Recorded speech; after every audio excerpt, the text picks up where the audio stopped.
Hello again, chaps and chapettes. How are we all doing? It is lovely to see you all again.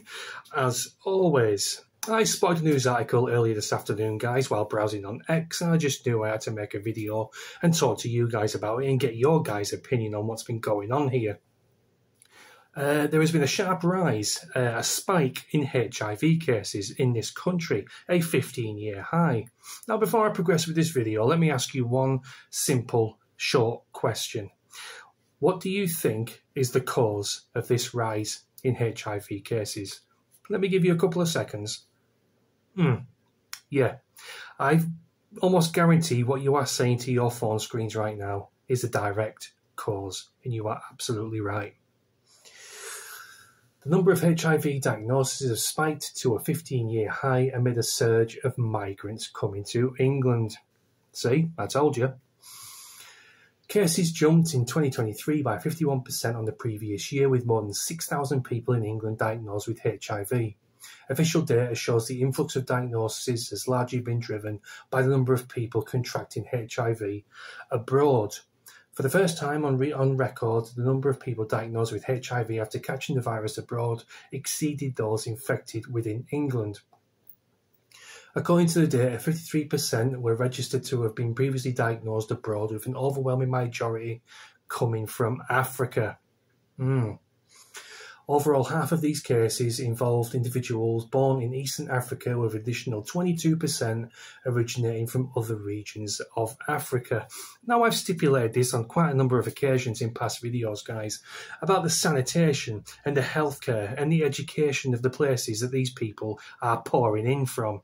So it stands to reason they are going to be bringing in diseases, sexually transmitted diseases such as HIV, and other illnesses that we have eradicated in this country over many, many years, such as TB and monkeypox, smallpox, even Ebola. We had a few cases of this not so long back. Do you remember, where it made you bleed from your ass and various other orifices?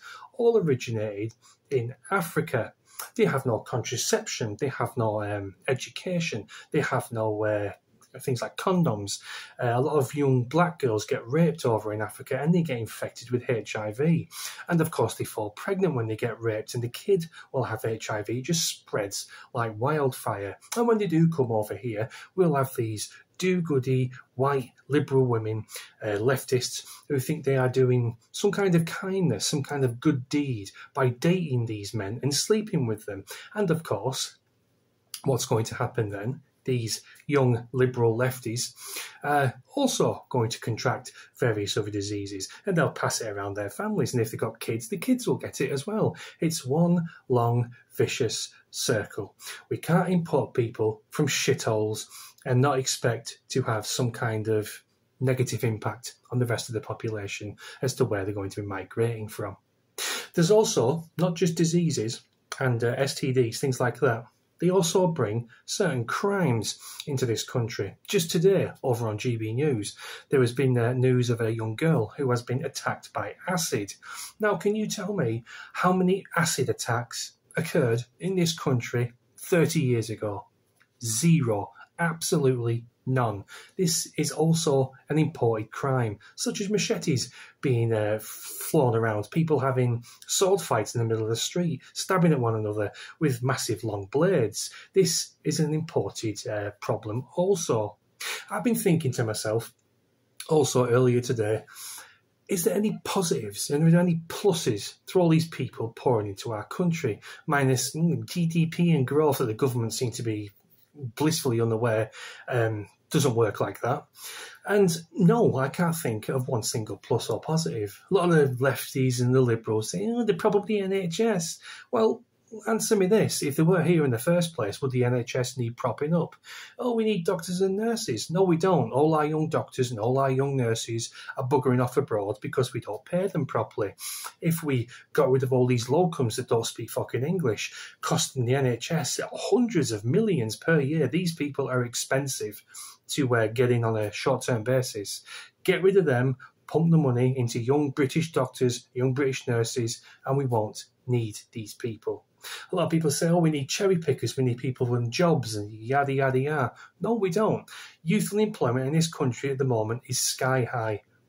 pick them up from the dole queues and put them into work. If they don't want to work, if they don't accept the first 3 jobs that are offered to them, cut the benefits. You'll soon get them in work, believe me. So yeah, guys, that's basically it.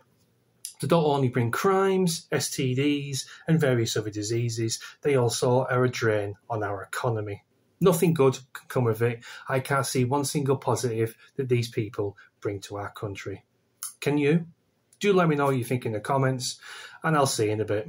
Cheers.